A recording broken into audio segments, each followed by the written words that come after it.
Muito bem, sejam todos bem-vindos, queridos amigos aqui. Tem muita gente que já me conhece, né?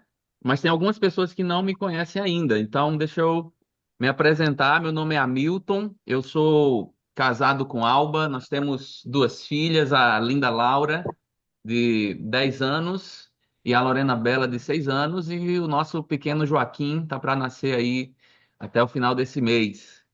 Então, para mim é uma alegria estar aqui com vocês. Eu sou missionário da Jocum já há cerca de 15 anos, 14, 15 anos, e hoje eu sou seminarista na Segunda Igreja Batista de Maringá e também estou nesse processo, né, de ordenação e também faço parte do Instituto Pense Família, que tem trabalhado com casais, com famílias aí desde de uns anos para cá.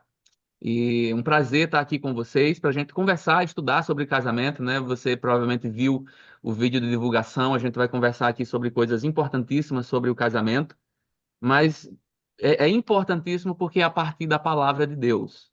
A nossa caminhada aqui vai ser para trazer os fundamentos bíblicos da, do casamento, né? O que é que Deus pensa sobre o casamento, como Deus planejou o casamento, né? Foi esse tema que eu escolhi para o nosso curso, né? O nosso curso vai estar baseado no livro do Timothy Keller, um livro chamado O Significado do Casamento. Eu vou falar um pouquinho mais sobre ele num outro vídeo que eu vou deixar para vocês. É, e vocês vão poder conhecer, até desde já incentivo que você, se você puder, você compre então esse livro. É um livro que fez e faz ainda a diferença na minha vida, no meu casamento. Tem sido base para muita coisa que eu tenho falado sobre família nesses últimos tempos, né? Em 2022, eu e minha família fomos para Fortaleza, onde fizemos a Escola da Família, uma escola da Jocum, que nos dá ferramentas, né, para trabalhar com casais, com famílias. E o que eu estou fazendo aqui é compartilhando aquilo que Deus nos deu durante o tempo da escola da família e posteriormente também no nosso prático da escola. Eu estou falando para vocês aqui diretamente de Maringá. Eu sou alagoano, mas moro em Maringá já há 8 anos e estamos aqui na Jocum, em Maringá. Tá? Então, a gente vai caminhar um pouco aqui nesses próximos sábados, né? Hoje, dia 2, próximo sábado, dia 9, depois sábado 16 e encerraremos no sábado 23. Lembrando que essa aula vai ficar gravada e você vai poder assistir novamente. Você que está agora aqui vai poder assistir novamente. Quem não está aqui ainda, né, vai poder assistir depois. A gente vai sempre tentar começar no horário, às 19, para tentar sempre encerrar às 8h30, né, às 20h30. E eu convido você aí para a gente poder fazer essa caminhada em busca desses princípios que a palavra de Deus nos dá para que a gente possa manter o nosso casamento. Quero convidar você para a gente orar junto nesse momento, começar orando, colocando diante do Senhor a nossa vida.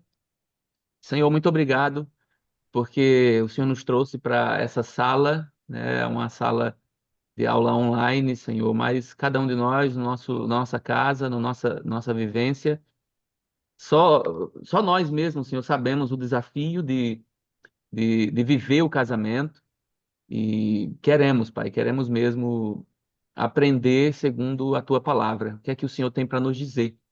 Então, fale, Senhor, profundamente ao nosso coração nessa noite. Pedimos que o Teu Espírito Santo nos lidere em nome de Jesus, Pai. Em nome de Jesus. Amém. Nós temos estamos usando a plataforma Zoom, algumas pessoas têm algumas dificuldades.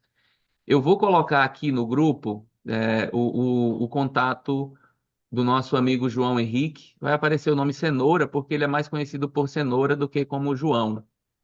Ele está aqui na sala, então se você tem alguma dificuldade, você pode falar com ele. Tem uma irmã aqui tentando entrar, eu vou passar o contato Uhum. do Cenoura para ele, tá? Ele vai nos ajudar aí com essas questões. Deixa eu passar aqui, o irmão deve estar tendo dificuldade para entrar.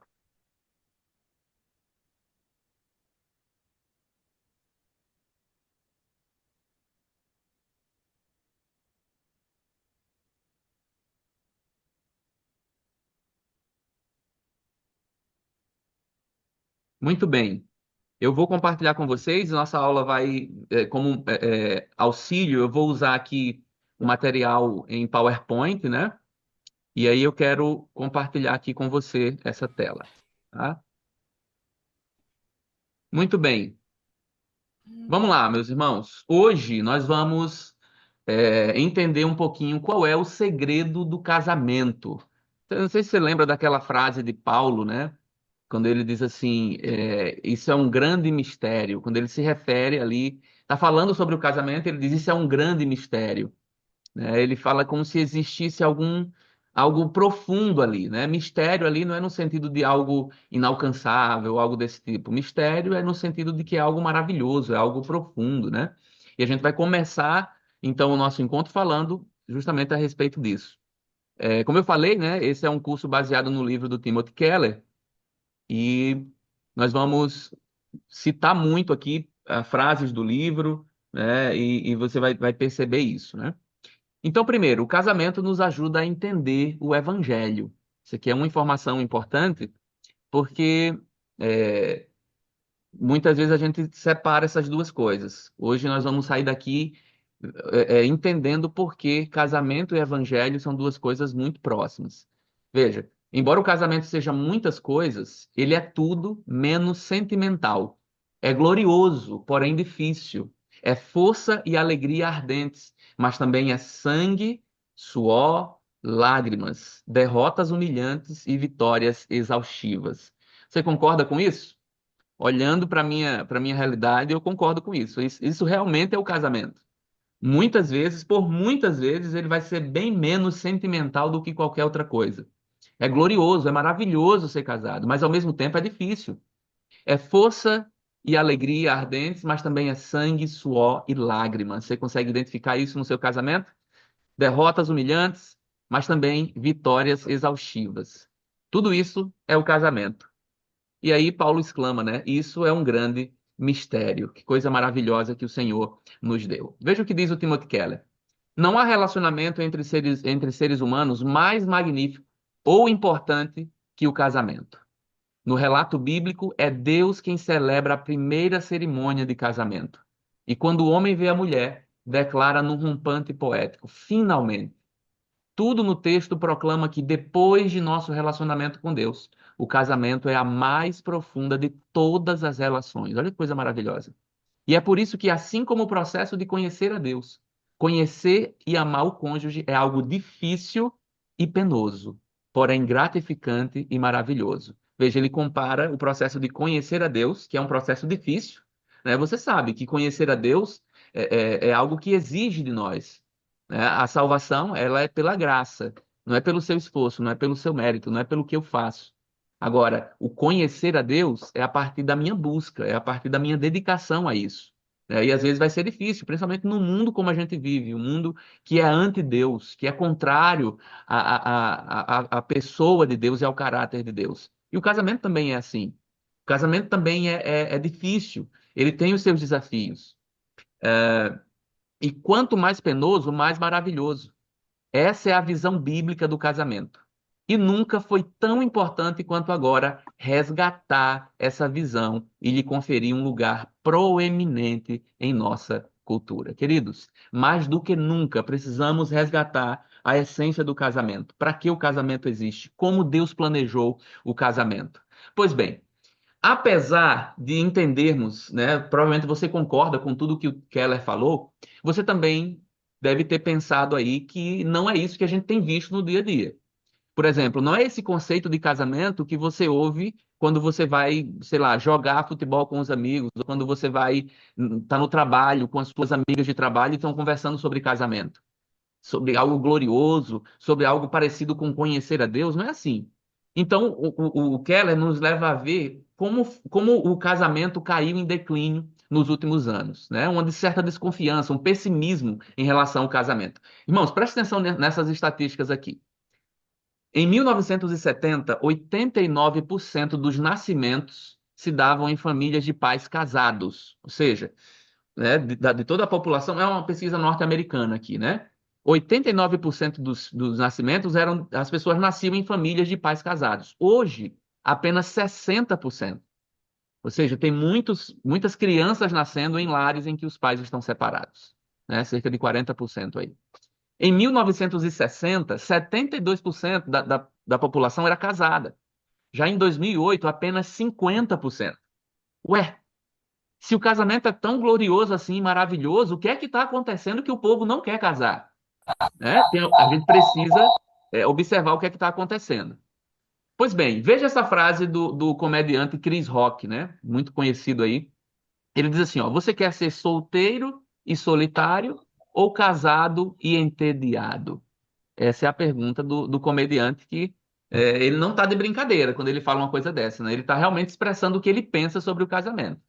Você tem duas opções, ou você fica solteiro, mas tem que lidar com a solidão, ou você casa, mas vai ter que lidar com o tédio. Né? Essa é a visão que a nossa cultura tem sobre casamento, né? Infelizmente. Atualmente, mais da metade da população, né, desses números aí, dessas pessoas que foram entrevistadas, moram juntos antes de casar. Né? Por quê? Porque está fazendo aquele teste, né? Porque vai que não dá certo. Então vamos fazer um teste, vamos morar junto. Muitos argumentam, portanto, que morar juntos antes de se casar aumenta a probabilidade de acertar na escolha do cônjuge. Veja, muita gente acha que vai aumentar a probabilidade de ficar junto para o resto da vida. Ajuda o par a descobrir se é compatível antes de dar o salto final.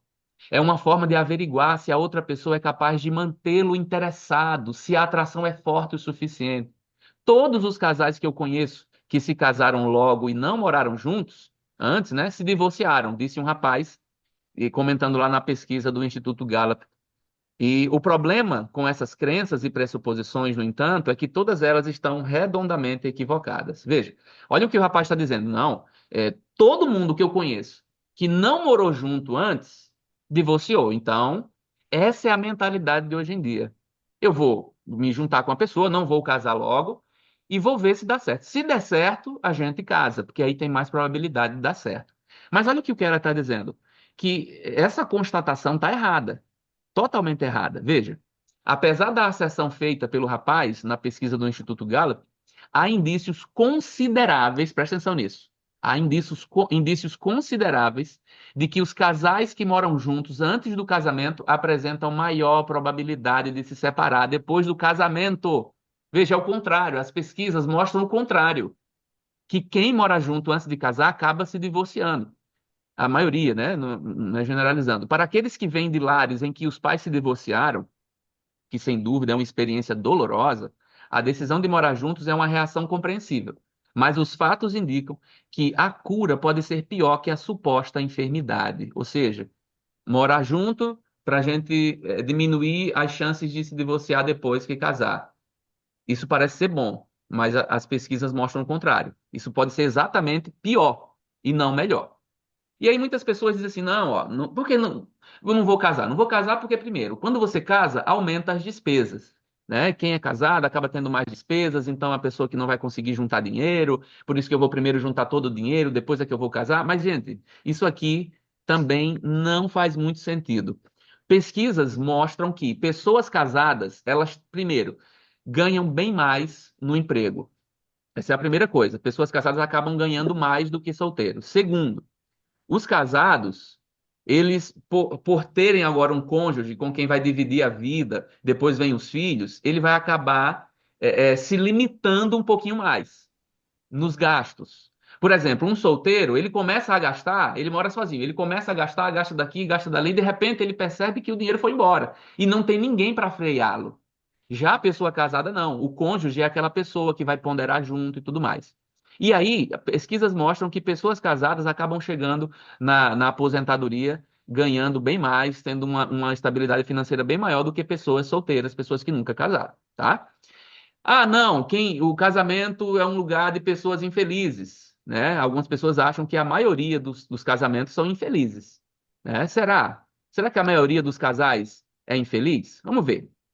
Um exemplo típico é a sala de discussões do Yahoo, na qual o indivíduo de 24 anos do sexo masculino declarou sua decisão de nunca se casar. Veja, afirmou ainda que nos últimos meses, ao relatar essa decisão aos seus amigos casados, eles riram e demonstraram inveja. Todos os consideraram espertos. Ele concluiu que pelo menos 70% das pessoas casadas provavelmente são infelizes em seus relacionamentos. Então o cara fez uma pesquisa básica ali entre os amigos e tal, e ele percebeu que 70% das pessoas que ele entrevistou são pessoas infelizes porque estão casadas. Então ele diz assim: eu não vou casar, né? Decidi, não vou casar. Veja, um outro exemplo aqui. Uma moça que interagiu com essa declaração concordou com as evidências empíricas que ele apresentou. Veja o que a moça falou. Estavam de acordo com a avaliação que ela própria havia feito de seus amigos casados. Ela disse o seguinte, ó, de cada 10 casais, 7 são infelizes, ela comentou. E acrescentou, vou me casar no ano que vem, porque amo meu noivo. Mas se as coisas mudarem, não vou pensar duas vezes para me divorciar. Olha aí, essa é a perspectiva que o casamento está tendo na nossa sociedade, irmãos. Talvez você consiga atestar isso aí ao seu redor, com as pessoas que estão perto de você. Então, a ideia básica é o seguinte: quem é casado é infeliz. Né? Essa é a ideia básica. Pois bem, tem um detalhe, gente, que muitas pessoas não levam em conta. Primeiro, muita gente subestima a probabilidade de um bom casamento. Por ter tido experiências negativas, acabam subestimando essa ideia. Não, não vou ter um casamento feliz, tará, tará, tará. Só que tem pesquisas que mostram que 61 a 62% dos casados se consideram muito felizes. Né? Vejam, uma taxa alta. Gente, a gente está falando de estatísticas aqui, tá? Não estou falando de uma experiência pessoal, não estou falando estou falando de estatística. E mais, estudos longitudinais, o que é isso? Estudos que levam décadas, né, para serem concluídos, comprovam que 2/3 dos casamentos infelizes se tornarão uniões felizes num período de 5 anos se os cônjuges persistirem não se divorciando. Olha que interessante. Aqueles que estão pensando em se divorciar, se segurarem por mais um tempo, se insistirem, vocês vão vencer essa crise. E eu estou falando só de estatística, tá? A gente vai falar ainda do poder do evangelho, e você já deve saber disso, né? O poder que o evangelho tem para transformar o nosso casamento. Mas as próprias pesquisas já dizem isso, né? Esses estudos longitudinais. A socióloga White, ela diz o seguinte: os benefícios do divórcio são apresentados de modo exagerado. Veja que coisa interessante. Né? Está aqui com uma pergunta, mas isso é uma afirmação, tem que tirar a interrogaçãozinha dali. Então, veja, uma socióloga que avaliou esse cenário, né, falando sobre casamento e tudo mais, ela chega a essa conclusão. Infelizmente, os benefícios do divórcio são apresentados de modo exagerado. Gente, nós não temos ideia, das consequências de um divórcio. Na nossa própria vida, né, como nossas questões emocionais, sociais também, mas também na vida dos nossos filhos, na vida daqueles que estão ao nosso redor. Né? Então, a gente tem que avaliar bem antes de definir algumas coisas. Outras questões interessantes. Casados apresentam índices elevados de satisfação com a vida, mais satisfação da vida do que os solteiros, do que os divorciados e os que apenas vivem junto como parceiro. Ou seja, satisfação com a vida. Se a gente pegar esses três grupos, casados, solteiros e divorciados. Os casados são aqueles que apresentam, né, isso eu estou falando de pesquisa, repetindo, mostra mais satisfação com a vida. A maioria das pessoas está feliz no casamento. E dentre as que não estão e não se divorciam, a maioria ainda encontrará a felicidade no casamento. Filhos que crescem, isso aqui é importante, gente, presta atenção nisso. Não desconsidere isso, né? Se divórcio ainda é uma coisa que passa pela sua cabeça. Filhos que crescem numa família em que os pais são casados e estão presentes têm experiências de vida 2 a 3 vezes mais positivas que os filhos de lares desfeitos. Já pensou? Olha que coisa interessante, né? Pois bem, o veredito é irrefutável. Ser casado e crescer num lar com pais casados são fatores extremamente positivos para o nosso bem-estar. Então, o casamento não faz bem só para o casal, o casamento faz bem para a família, o casamento faz bem para os filhos. A pergunta é: de onde surgiu então esse pessimismo em relação ao casamento, gente?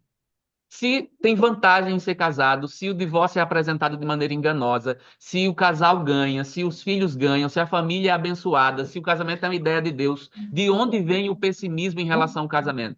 Mesmo esquecendo um pouco dessa pesquisa norte-americana. Por que aí na sua vizinhança tem tanta gente que prefere morar junto ao invés de se casar? Né? Por que esse pessimismo em relação ao casamento? que ela vai dizer, esse pessimismo vem de um novo tipo de idealismo fantasioso acerca do casamento, resultante de uma mudança expressiva na visão de nossa cultura acerca da finalidade do casamento. Opa! De onde vem então esse pessimismo? Do nosso conceito de casamento, do que a gente entende como ser a finalidade do casamento. Por que você casou? Para que você casou? Essa é a grande questão. Se a gente conseguir responder o porquê de estarmos casados, ou o porquê do que vamos casar, nós temos aqui pessoas que não são casadas ainda, né? Esse curso também é para pessoas solteiras que querem aprender sobre o casamento, né? A gente precisa entender e se questionar qual é a finalidade do casamento, qual é a nossa cosmovisão a respeito disso. Pois bem, vamos entender um pouquinho aqui qual é a história do casamento. Vamos olhar através dos séculos e entender um pouquinho sobre a história do casamento. Vamos lá. Antigamente, né, o ideal do casamento era o seguinte: era uma união contratual, né, permanente, uma união contratual permanente, com finalidade de quê? De amor mútuo, procriação e proteção. Ou seja, amor mútuo porque há um combinado ali. Você ama seu cônjuge te ama. Esse era um dos pressupostos. Procriação, porque vocês vão ter filhos. Esse amor vai ter frutos, são os filhos. Então a família vai aumentar. E proteção, né? Se você pensar na época que a Bíblia foi escrita, por exemplo, ser casado era um status elevado, era segurança social, era segurança financeira, né? Então, o casamento tem essa finalidade, era o que a gente via no casamento até alguns séculos atrás. E o casamento hoje em dia, o que foi que se tornou? Infelizmente, se tornou um contrato sexual limitativo, ou seja, você só pode ter relações sexuais com uma pessoa, e isso aí já é uma conotação ruim, né? Que visa a satisfação das partes individuais. Ou seja, enquanto que no primeiro momento, né, o casamento, o conceito mais antigo, o casamento tinha algo mais social, né, filhos, família. Hoje em dia é mais para uma satisfação individual. Eu caso para ser feliz, para que a outra pessoa me satisfaça, satisfaça as minhas carências emocionais, sexuais e sociais, né, me dando status por isso, e aí eu posso ser feliz, né? Teve essa mudança aí no conceito de casamento. Já na visão dos protestantes, na nossa visão evangélica, o casamento foi dado por Deus para beneficiar toda a humanidade. Pensando nisso, né? O casamento como benefício para toda a humanidade. Você acha que o conceito de casamento hoje em dia, que é uma satisfação pessoal, se encaixa nisso aí? Obviamente que não, né? O casamento hoje em dia, geralmente a pessoa faz o seguinte julgamento: eu estou feliz? Se eu não estou feliz, é hora de sair desse relacionamento, né? Porque a pessoa está em busca da satisfação própria. Talvez você ache estranho, né? Porque se não, mas eu não mereço ser feliz, eu não devo ser feliz. Mas é isso que a Bíblia diz? O que é que a Bíblia nos diz sobre o casamento? Porque às vezes você está jogando uma expectativa muito alta para o casamento, querendo que ele te dê algo que ele não foi programado para te dar. Por isso que a gente está aqui, né? Para estudar como foi que Deus planejou o casamento. Pois é, ó. Culturas mais antigas ensinavam seus membros a encontrar sentido de vida no dever. Olha aí, gente, ao aceitar os papéis sociais que lhes eram designados e desempenhá-los da maneira mais fiel possível. Então, quando você falava de casamento na antiguidade, você falava de papéis sociais que você tinha que desenvolver. A esposa, o marido aquele que vai buscar o sustento, que vai proteger, a esposa aquela que vai cuidar do lar, aquela que vai desenvolver ali, nutrir os filhos e tudo mais. Ou seja, existiam papéis sociais muito bem definidos. Durante o Iluminismo, porém, começou a ocorrer uma mudança. E o sentido de vida passou a ser considerado fruto da liberdade do indivíduo de escolher o tipo de vida que mais satisfazia a sua personalidade. Isso é diferente? Total. Veja, enquanto um conceito mais antigo dizia você se casa para ter responsabilidades, o conceito, depois do Iluminismo, na Idade Moderna, é o quê? Você se casa para satisfazer a sua própria personalidade. Isso é diferente? Total. Totalmente diferente. Né? Então, qual era o ideal mais antigo? Abnegação. Você casa para quê? Para negar a si mesmo, para negar as suas vontades, para servir. Hoje em dia, você casa para quê? Para satisfação emocional e sexual e uma plena realização pessoal. Tá? Essa é a nossa cultura, esse é o nosso tempo que, inclusive, interfere muito na nossa mentalidade mesmo dentro da igreja, tá, gente? mesmo dentro da igreja. Presta atenção nisso aqui. Em resumo, o iluminismo privatizou o casamento, removendo-o do âmbito público e redefiniu seu propósito como sendo a gratificação individual e não um bem maior, como refletir a glória de Deus, formar caráter ou educar filhos. Olha que coisa, gente. Casar, ao invés de ser algo para refletir a glória de Deus, para formar caráter e para educar filhos, se tornou algo como gratificação individual, né? Então, o nosso casamento tem que passar por esse crivo aqui, né? A gente casa para quê? Para refletir a glória de Deus, para formar o nosso caráter. Eu tenho certeza. Gente, isso aqui não é nenhuma questão assim, eu acho isso do casamento. Não, isso é uma questão natural. Por exemplo, pensa no teu casamento. Pensa o quanto você cresceu em caráter depois que você casou. E por quê? Porque o seu cônjuge, ele lixa você. A gente vai ver isso aqui lá na nossa última aula, como o nosso cônjuge é um instrumento de Deus para a nossa santificação. É um instrumento de Deus para formar o nosso caráter. E também para a educação de filhos, porque é para isso que existe a família, né? Para a gente procriar também. Aos poucos, essa interpretação do significado do casamento tomou o lugar dos conceitos anteriores na cultura ocidental. Ou seja, o conceito antigo perdeu lugar e esse novo conceito agora do casamento como satisfação individual acabou aflorando. E aí surge o famoso buscar a alma gêmea. Quem nunca ouviu, né? Ou quem nunca ouviu a famosa canção As Metades da Laranja, eu tenho que encontrar a metade, né? Pena que aquele cantor já estragou aí basicamente uma caixa de laranja, né? Buscando a metade dele, e até hoje parece que ele não achou. Então, o que é essa alma gêmea? Que conceito é esse? Quais são os elementos chaves que a nossa cultura impõe para encontrar a alma gêmea? Vamos lá. Primeiro, a minha alma gêmea é aquela pessoa com quem eu vou ter uma atração física e uma química sexual, né? Pessoal, tem alguém com o microfone aberto? Eu não consigo identificar agora. Se puder desligar o microfone, eu agradeço. Dá uma olhadinha aí na tela, por favor. Então, atração física e química sexual. A primeira coisa que as pessoas olham na hora de encontrar a alma gêmea. Vou encontrar a minha alma gêmea. Como é que é essa alma gêmea? Alguém tem que atraente fisicamente e que role uma química sexual. E segundo, uma pessoa onde haja algo compatível, né? Que chama de compatibilidade.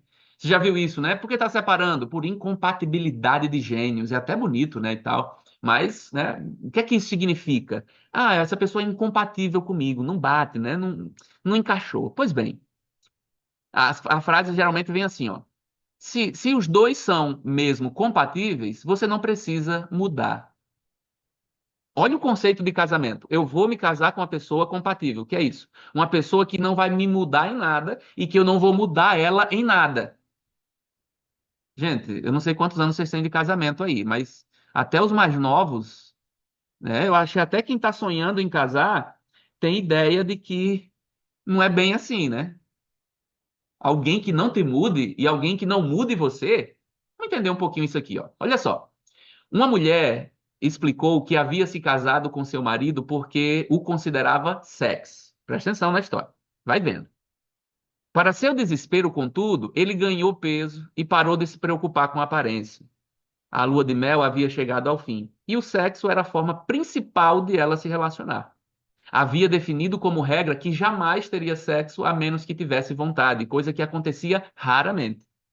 Aí ela diz assim, ó, acabamos nos acomodando numa rotina em que tínhamos relações sexuais uma vez por semana ou menos. Não havia variedade nem gratificação mental ou emocional verdadeiras. Não havia nem sinal daquela urgência ou excitação que torna o sexo tão maravilhoso, aquele desejo de impressionar ou seduzir alguém. Ou seja, o que é que ela está dizendo? Que ela escolheu alguém para casar, alguém que fosse sexy, alguém compatível, alguém que era interessante. Só que tem um problema, gente, isso muda. Sim ou não, irmãos e irmãs? Isso muda, a gente muda. O tempo passa, querido. Não tem quem resista, não. O tempo passa e passa para todo mundo. E com esse casal aqui não foi diferente. E aí ela percebeu que havia casado por um motivo que não dava para sustentar. Veja. Quais são os motivos que nos levaram a casar? Isso é uma boa pergunta. Então, hoje em dia, o que é que se espera de um cônjuge? Presta atenção. Olha a lista Eu digo, rapaz, ainda bem que eu sou casado, viu? Olha a lista que tem, o pessoal tem hoje para escolher um cônjuge. Primeiro, tem que ser alguém divertido. Segundo, tem que ser alguém intelectualmente estimulante. Alguém sexualmente atraente. Alguém com vários interesses em comum. Alguém que apoie seus objetivos pessoais e o seu atual estilo de vida. Alguém que não exija muito. Alguém perfeitamente equilibrado. Que não precise de mudanças nem exija mudanças. Aí o Keller diz o seguinte: está, portanto, portanto, à procura de uma pessoa ideal. Está, portanto, à procura de uma pessoa ideal. Quem é a pessoa ideal? Uma pessoa feliz, saudável, interessante e satisfeita com a vida. E aí, vai pensando um pouquinho se você se enquadra aí nessa lista, né? Talvez você diga assim, graças a Deus que eu já estou casado. Pois é, qual é o resumo? Nunca houve na história uma sociedade repleta de pessoas tão idealistas naquilo que procuram num cônjuge. Ou seja, a nossa geração está passando dos limites, gente. Está passando dos limites, veja. Hoje em dia procuramos alguém que nos aceite como somos e realize os nossos desejos. O resultado é um conjunto irrealista de expectativas que frustra tanto os que estão à procura como os que estão sendo procurados. Gente, existe alguém que se enquadre nessa lista aí, pelo amor de Deus? Existe alguém que cumpra essa lista, mas é o que, quando se fala de casamento hoje em dia, é o que se espera. Uma pessoa que se enquadre nessa lista, para você dizer assim, casei então com a pessoa certa. Mas esse idealismo, ele é um pouco irônico. Veja, hoje, tanto para homens como para mulheres, o casamento não é um modo de formar caráter e criar comunidade, mas de alcançar objetivos pessoais. O resultado é um idealismo extremo que, por sua vez, gera um profundo pessimismo de que será impossível encontrar o cônjuge certo. Então a gente impõe uma lista de coisas, a pessoa tem que ser assim, tem que ser assim. Querido, então você nunca vai estar satisfeito, você nunca vai casar. E quando você casar, você vai descobrir que até aquela pessoa que você achava que se enquadrava naquela lista não se enquadra, né? Porque como diz uma amiga, né? De perto ninguém é normal. Você vai perceber quando casar com essa pessoa aí, que quando chegar lá, quando vocês estiverem morando juntos, vocês vão perceber que não é aquela pessoa que você achava que era. Qual é a grande ironia disso tudo? Veja. Os conceitos mais antigos de casamento são considerados tradicionais e opressores. Não é isso que se diz hoje em dia? Nossa, há 30, 40, 50 anos atrás, que opressão! Você casava, obrigado, era o seu pai que tinha que arrumar uma pessoa para você casar. Nossa, que opressão! Pois bem, e acham que a visão do casamento hoje em dia é algo libertador. No entanto, foi essa nova visão que levou ao declínio vertiginoso do casamento e à sensação opressora de desilusão em relação à união conjugal. Quando a gente impõe uma lista dessa, gente, para encontrar um cônjuge, você está tornando o casamento tão opressor como qualquer época que você acha que ele era. Veja, um casamento centrado no ego requer dois indivíduos perfeitamente equilibrados e felizes, com poucas carências emocionais e falhas de caráter que precisem ser trabalhadas. Gente, onde é que eu encontro alguém perfeitamente equilibrado e feliz, sem carência emocional e sem falhas de caráter? Veja, por que é irônico essa procura? O problema é que não existe praticamente ninguém disponível assim. O novo conceito de casamento como realização pessoal nos levou a exigir demais e ainda assim não o suficiente do casamento. Por que esse pessimismo em relação ao casamento, gente? Porque as pessoas colocam sobre o casamento uma expectativa irrealista que não existe. Você está tentando encontrar uma pessoa que não existe. Você que não é casado ainda, está para casar, cuidado para você não idealizar e, de repente tá buscando uma pessoa que não existe, tá? Então tem três coisas que são importantíssimas para a nossa cultura. Primeiro, a liberdade individual, a autonomia e a realização. Três pontos que a nossa geração busca incansavelmente. Só que tem um problema. Qualquer pessoa pensante sabe que todo relacionamento amoroso implica a perda desses três elementos. Então, se você acha que no seu casamento você vai ter liberdade individual, autonomia e realização pessoal, querido, você está esperando demais do casamento. Você está esperando demais do casamento. Você pode quebrar o seu casamento por conta disso. São conceitos da nossa cultura que não necessariamente são corretos, tá? São conceitos que são contrários à palavra de Deus. Pois bem, nós vamos agora. Eu quero convidar você aí chamar o seu cônjuge. Pode fechar a câmera, né? Deixa o áudio fechado. É só vocês dois agora. Se você não está com o seu cônjuge aí, né? Se você é solteiro, você vai pensar sobre isso. Pode escrever, pode só falar, gravar um áudio, sei lá. Mas eu quero que você pense agora. Eu vou dar 5 minutos, entre 5 e 10 minutos, para você conversar sobre o quê? Primeiro, qual é a consequência de um casamento, né, um relacionamento que busca a satisfação pessoal ao invés da satisfação mútua? Tá? Primeira pergunta. Segundo, qual é a consequência de cobrar do nosso cônjuge que ele seja perfeito e equilibrado em suas emoções? Tá? Então, 5 minutinhos para você responder essas perguntas aí com o seu cônjuge, tá?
Muito bem, muito bem. Vamos voltar aqui.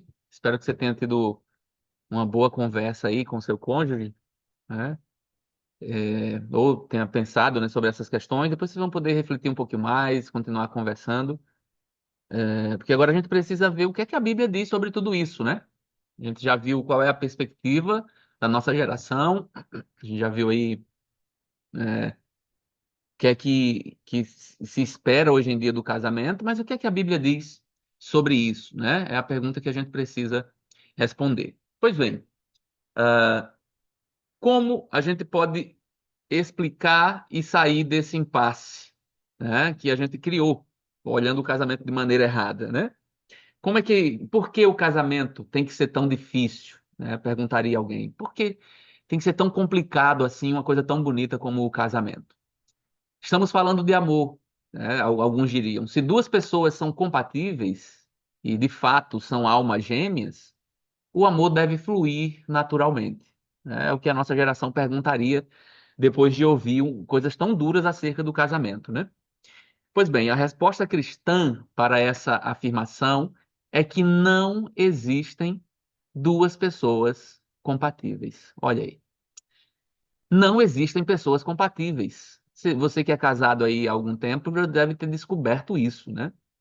E você que está para casar e está com essa expectativa, cuidado, porque não existem duas pessoas compatíveis. É destrutivo para o casamento adotar a ética da realização pessoal, que pressupõe que casamento e família são fundamentalmente instituições que visam a satisfação individual, necessárias para sermos plenos e felizes. O que é que eu quero dizer? O que é que o Keller quer dizer quando fala assim: o casamento não é para realização pessoal, para realização individual? É que você não pode colocar a sua expectativa de realização plena, a sua expectativa de felicidade no casamento ou na família. Por quê? Isso não completa o ser humano. O casamento não completa você. Ter filhos não completa você. Família não completa você. O que é que completa então o ser humano? Só tem uma coisa que completa o ser humano. E nós cristãos precisamos entender isso bem. Vamos ver. Tomamos por certo que existe uma pessoa ideal para ser nosso cônjuge. E se procurarmos bem, a encontraremos. Essa pressuposição moral desconsidera um aspecto crucial do casamento. Não leva em conta a possibilidade de nos casarmos com a pessoa errada, né? A pergunta é: será que eu casei com a pessoa errada? Né? A questão é: você casou sim, provavelmente você casou com a pessoa errada. Vocês vão construir daí a pessoa certa, né? Então, não desconsidere, né, esse aspecto crucial do casamento. Provavelmente você casou sim com a pessoa errada. Nunca conhecemos a pessoa com quem nos casamos. É por isso que ele disse que você casou com a pessoa errada, tá? Porque você nunca conhece a pessoa com quem você se casa, apenas acha que a conhece. Ou mesmo que a princípio tenhamos nos casado com a pessoa certa, com o passar do tempo essa pessoa vai mudar, gente. Casei com a pessoa perfeita, a pessoa certa, né? Essa pessoa muda, todo mundo muda. Eu lembro de um rapaz que ele falava isso, né? Ele dizia assim, ó, eu sou casado há 20 anos, eu acho, ele dizia. E nesse período minha mulher já foi casada com 5 homens diferentes. E todos eles era eu, só que em fases diferentes. Nós mudamos muito, gente, mudamos muito. Isso porque o casamento, tendo em vista sua complexidade, implica que já não somos a mesma pessoa que ingressou nesse relacionamento. Nós não somos. O grande problema é como eu vou amar e cuidar do desconhecido com o qual você descobre que está casado? Eita, Jesus. Então você casou com uma pessoa com determinadas características, que pensava de tal forma, que sonhava com tal coisa, que pensava. De repente você casa com essa pessoa e você percebe que ela muda. E isso é natural. Você também muda. Como é que a gente vai agora cuidar do desconhecido? Essa é a grande pergunta do casamento. Por isso que ele exige muitos ajustes. Por isso que, né, uma figura que o pastor Paulo Real usa, né? Ele diz que casamento é como duas pessoas, cada um com a sua mala, e elas vão morar juntas, vão viver juntas, mas essas duas malas têm que se transformar numa mala só. O que significa que você vai ter que deixar coisas de lado para você conviver e viver esse novo tempo, conviver com essa pessoa. Hoje em dia, as pessoas tornam o casamento mais penoso do que precisa ser. Por quê? Porque o esmagam sob o peso de suas expectativas absurdamente impossíveis. Talvez você esteja exigindo do seu casamento algo impossível de ser dado por ele.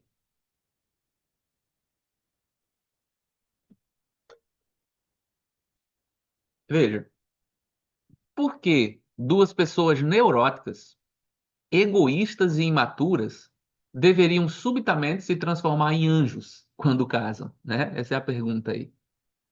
Esses somos nós, queridos. Neuróticos, egoístas e imaturos. Você consegue reconhecer isso no início do seu casamento? No meio do seu casamento? No momento no seu casamento? Isso acontece. É o ser humano, esses somos nós. Nós não podemos tentar enfeitar aquilo que nós somos.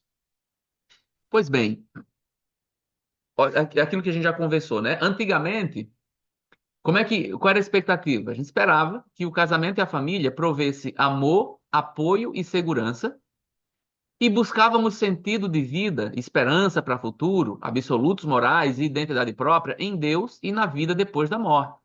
Esse era o conceito antigo de casamento, né? Então, vamos casar? Vamos. E o que é que isso vai trazer para nós? Amor, apoio, segurança. Tá, mas e a expectativa, a esperança para o futuro? Onde é que a gente encontra absolutos morais para o nosso casamento, identidade própria do nosso casamento? Em Deus. Em Deus e na vida depois da morte. Ou seja, eu vou ser uma pessoa correta porque Deus me chamou para viver a eternidade. E em busca da eternidade, eu vou viver os princípios da eternidade agora. Essa era uma expectativa que se tinha. Hoje em dia, não. A nossa cultura nos leva a crer que é impossível ter certeza a respeito de absolutos morais, de esperança para o futuro, né? Ou mesmo saber se elas existem. A verdade hoje em dia nem existe. Assim, é necessário que algo preencha a lacuna. Onde é que eu vou buscar? Esperança para o futuro, absolutos morais, identidade própria. Hoje em dia se busca, ao invés de buscar em Deus, se busca no amor romântico. Ou seja, buscamos no sexo e no romance aquilo que costumávamos obter da fé em Deus. Você consegue perceber isso na nossa cultura? Aquilo que só Deus pode dar, a gente está querendo buscar isso na família, no casamento, e tarará, tarará, tarará. Essa é a grande questão. Só em Deus nós seremos completos. Só em Deus nossa identidade é concluída, é fechada. Não no casamento, não na família. E isso faz grande diferença. Se nossos conceitos de casamento são românticos ou idealistas demais, é porque subestimamos a influência do pecado na vida humana. Então, se você espera que seu esposo ou sua esposa seja perfeito e que lhe dê toda a felicidade do mundo, então você esqueceu de ler a Bíblia, querido, que diz que todos pecaram, que diz que nós estamos no processo de santificação e até a glorificação todos nós precisaremos de ajustes. Por que você está esperando isso do seu cônjuge? Se somos pessimistas e cínicos demais, pelo contrário, né? É porque não entendemos corretamente a origem divina do casamento. Se ao mesmo tempo você acha que o seu cônjuge não tem jeito, ou que você mesmo não tem jeito, então você também está ignorando o evangelho. Se de algum modo conseguimos adotar os dois posicionamentos, como fez nossa cultura moderna, somos duplamente sobrecarregados por essas distorções. E, no entanto, o problema não está na instituição do casamento, mas em nós mesmos. Então, toda aquela história do pessimismo em relação ao casamento, pessoas são que em casa é infeliz, vou primeiro morar junto para ver se vai dar certo. Quem criou tudo isso? Nós mesmos, colocando sobre o casamento uma expectativa que não pode ser suprida pelo casamento. Entende? Então, o problema não é o casamento. O problema são as nossas expectativas. O que é que a Bíblia tem para nos responder sobre isso?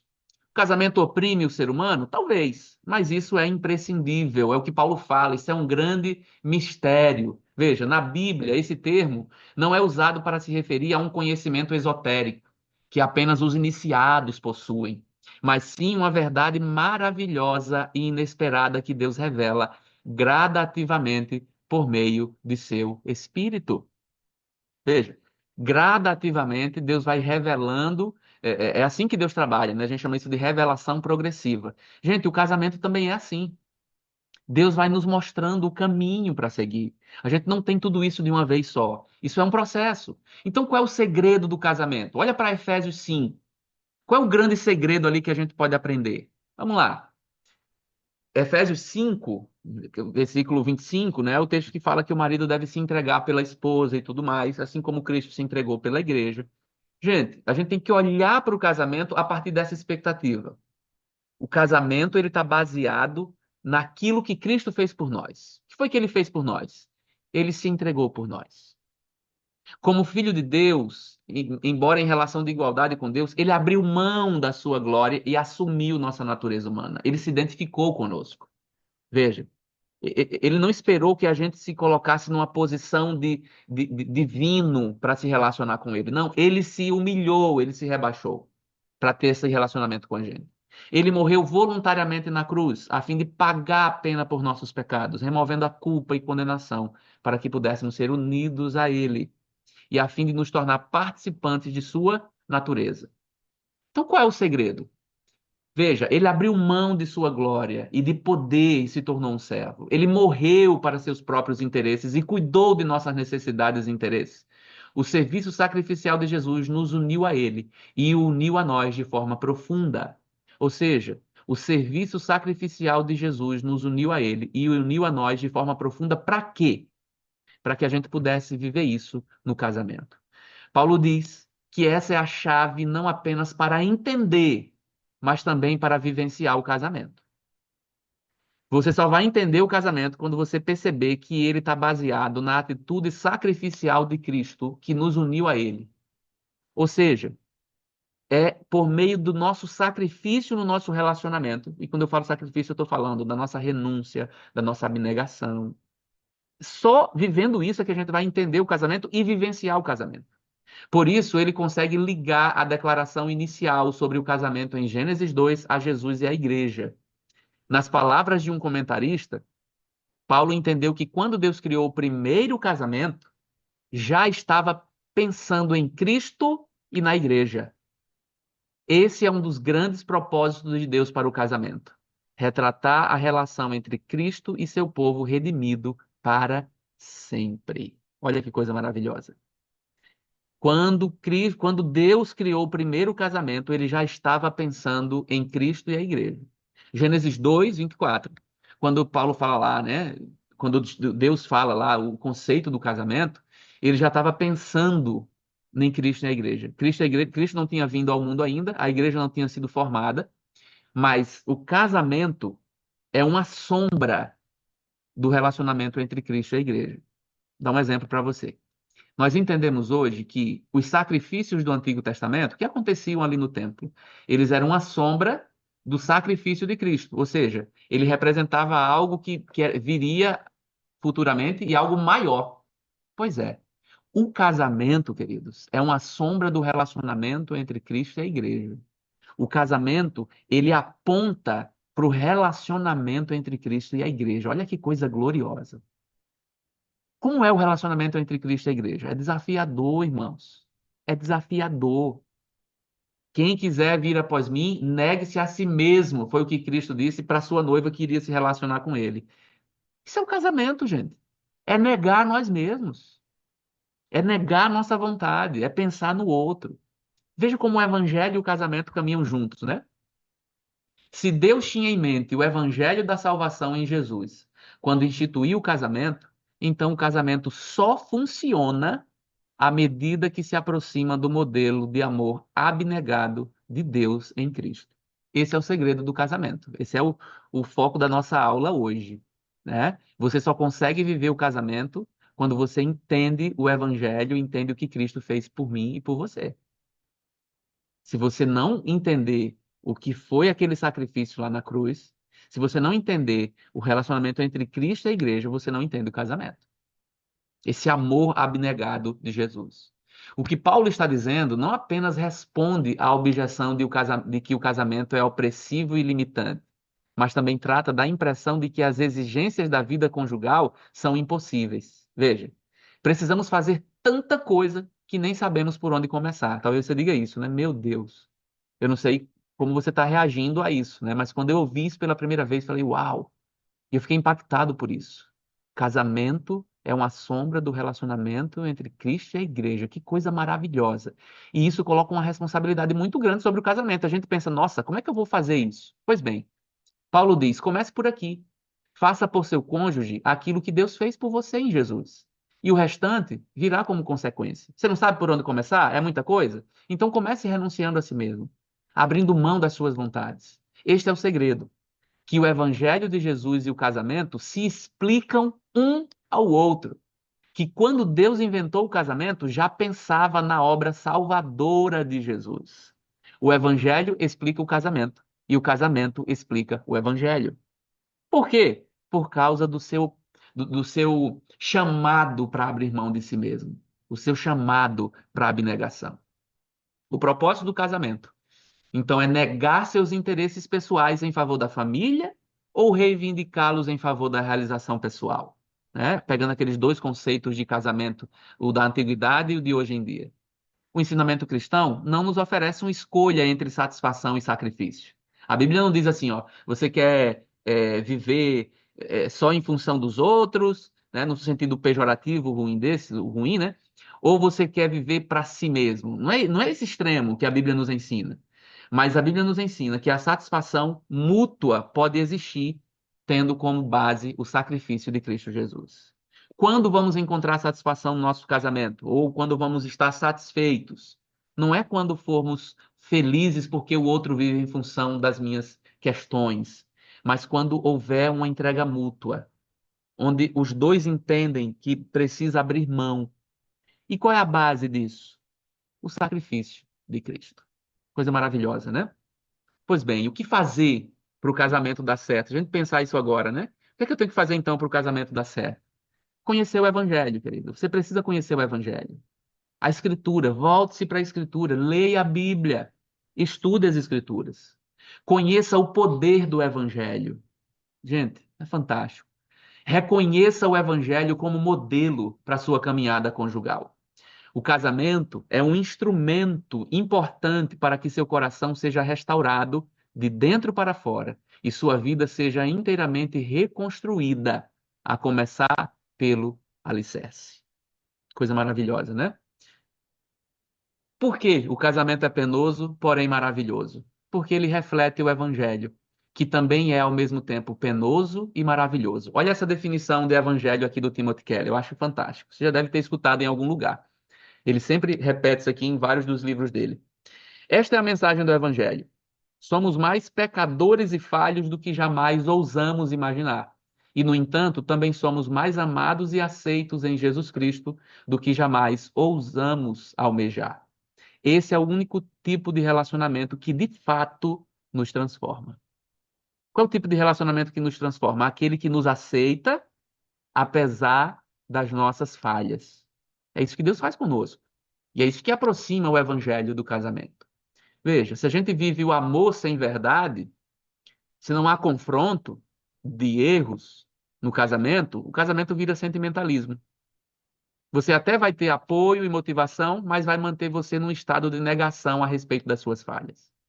Então, se o seu cônjuge não desafia você, se o seu cônjuge não confronta você, claro, tem que saber fazer isso sem amor, né? A Bíblia fala encorajai-vos uns aos outros, admoestai-vos uns aos outros.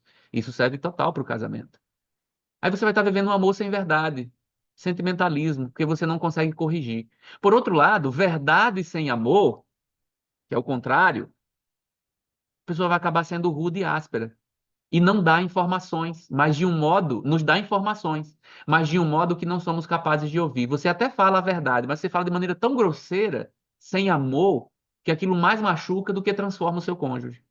Então, o que é que o amor de Deus em Cristo Jesus faz? Ele junta tudo isso. Não é nem amor sem verdade, nem verdade sem amor. O amor de Deus em Cristo é caracterizado pela verdade radical a respeito de quem somos. Sim ou não? Deus confronta a gente. Deus fala onde é que a gente está errando. Deus fala dos nossos pecados. Mas, ao mesmo tempo, ele tem um compromisso radical e incondicional conosco. Ele nos aponta o nosso pecado, mas ele está pronto para corrigir o nosso pecado. Entende a diferença, irmãos?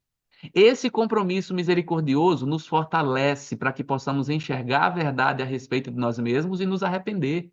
Então, quando Deus fala do nosso pecado, nos corrige, ele fala tão amorosamente que a gente quer mudar. Talvez é isso que falta no nosso casamento às vezes.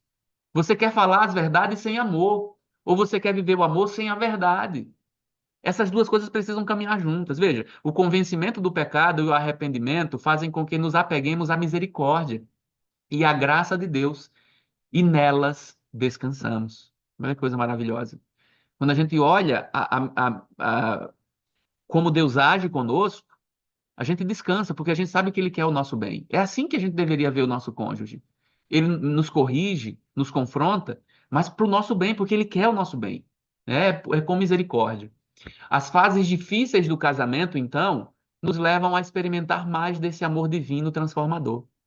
Contudo, o bom casamento também é a condição em que experimentamos mais desse tipo de amor transformador no âmbito humano. O Evangelho pode encher nosso coração com o amor de Deus, de modo que sejamos capazes de lidar com as situações em que nosso cônjuge não nos ama como deveria. Né? Talvez você diga, é verdade, meu cônjuge fala muito grosseiramente comigo. E vai acontecer, querido, porque ele é um pecador. Você é uma pecadora, vai acontecer. Mas veja, o Evangelho nos encoraja, enche o nosso coração do amor de Deus para nos suprir daquilo que o nosso cônjuge não dá. Isso nos permite ver claramente os pecados e falhas de nosso cônjuge e falar a respeito deles, e ainda assim amá-los e aceitá-lo plenamente. E quando, pelo poder do Evangelho, nosso cônjuge experimenta o mesmo tipo de amor honesto e comprometido, recebe a capacitação necessária para demonstrar por nós esse amor transformador quando for preciso. Olha que coisa maravilhosa, irmãos. Quando a gente experimenta esse amor de Deus, a gente é capaz também de ser misericordioso com o nosso cônjuge. Veja, Deus conhece você, Deus conhece a mim, sabe do nosso pecado, e mesmo assim ele insiste em nós. Isso é o casamento, gente. Seu cônjuge conhece o pior de você e ainda assim está com você. Isso é amor. Esse é o grande segredo. Por meio do Evangelho, recebemos o poder e o modelo para a jornada do casamento. Amém, queridos? Algumas coisas para a gente orar durante essa semana aí. Como essas novas informações podem se tornar real em sua vida? O que você pode fazer para se aprofundar mais na palavra e no evangelho? Como construir uma cosmovisão bíblica do casamento? Como você pode aplicar esses princípios de negação de si mesmo? E como você pode estabelecer uma comunicação clara com seu cônjuge? Eu quero que você leve isso para oração durante essa semana, tá? Se você não conseguir anotar agora, daqui a pouco eu vou colocar essa aula disponível num link no YouTube e você pode parar o vídeo nesse ponto e anotar. Para você orar sobre isso junto com seu cônjuge, né? Ore realmente sobre isso. Mas eu tenho duas atividades para vocês essa semana, tá? Eu vou explicar isso melhor num outro vídeo que eu vou mandar para vocês, duas coisas que eu quero que aconteçam durante essas semanas do nosso curso, tá? Daqui a pouco eu vou abrir para quem quiser falar alguma coisa. Se você quiser destacar alguma coisa, a gente tem um tempinho para isso. Mas a primeira é a prática do 10 a 10. Gente, o que é o 10 a 10? Eu já mandei para vocês por escrito no grupo, né? O 10 a 10 é um tempo que você vai ter com seu cônjuge, se possível, todos os dias, né? Esse é o meu desejo para você, o desafio para você é que você faça todos os dias. Você reserva 20 minutos do dia de vocês. De repente, ali à noite, depois que as crianças já foram dormir e tudo mais. E vocês vão investir tempo em vocês dois. 20 minutos. Nos primeiros 10 minutos, um fala e o outro só escuta, sem interrupções. Tá? Sem interrupções. Depois de 10 minutos, o que estava ouvindo vai falar, né? E o outro que estava falando vai ouvir. 10 a 10. Tá? Esse é o meu desafio para vocês. Todos os dias até o final desse curso. Sobre o que vocês vão conversar? Conversa sobre o dia. Como é que foi o dia para você? Ou de repente alguma atitude do seu cônjuge que não foi legal. E ó, uma coisa importante, tá? Tenha sabedoria na hora de falar. O seu cônjuge vai estar em silêncio. Ele vai ter muita vontade de interromper e se justificar. Então ele tem que se segurar para não falar e não se justificar, tá bom? Mas você que está falando, não fale verdade sem amor. Uma dica para você. Por exemplo, ao invés de você dizer assim, ah, você me machucou muito quando você falou. Não, você me machucou muito quando falou tal e tal coisa. Você pode dizer assim, ó. eu me senti muito machucado, muito machucada quando você falou aquilo. Por quê? Você traz a responsabilidade para você e não para a pessoa. Tá bom? Se você ficou com dúvida do 10 a 10, eu posso explicar melhor lá no nosso grupo. Depois eu mando. Você pode procurar meu número no grupo, eu falo pessoalmente para você. E durante a semana, até a próxima aula, eu quero que vocês reservem uma noite, tá? Uma noite especial, onde vocês vão fazer uma noite romântica. Não sei o que vocês vão fazer. Se vão sair, se vão fazer algo em casa, mas eu queria que vocês aproveitassem e tivessem um tempo só vocês dois, tá bom? Essas são as nossas duas atividades da semana aí do nosso curso Como Deus Planejou o Casamento. Próxima semana, a gente vai falar do poder para o casamento. Nossa próxima aula, veja, a gente vai falar de onde vem o poder para a gente manter um casamento. Nós falamos coisas profundas hoje aqui. Como é que a gente vive isso? Que expectativa eu devo ter do meu cônjuge? O que nos impede de sermos cônjuges melhores? Quais as cargas que nós temos trazido para o nosso casamento que não deveríamos? E como confrontar o nosso egocentrismo? É sobre isso que a gente vai falar na próxima semana. Muito bem? Então agora eu queria ouvir vocês. Eu vou dar uma pausa aqui na gravação, porque aí o pessoal fica mais à vontade para falar, né? Deixa eu só pausar aqui e eu queria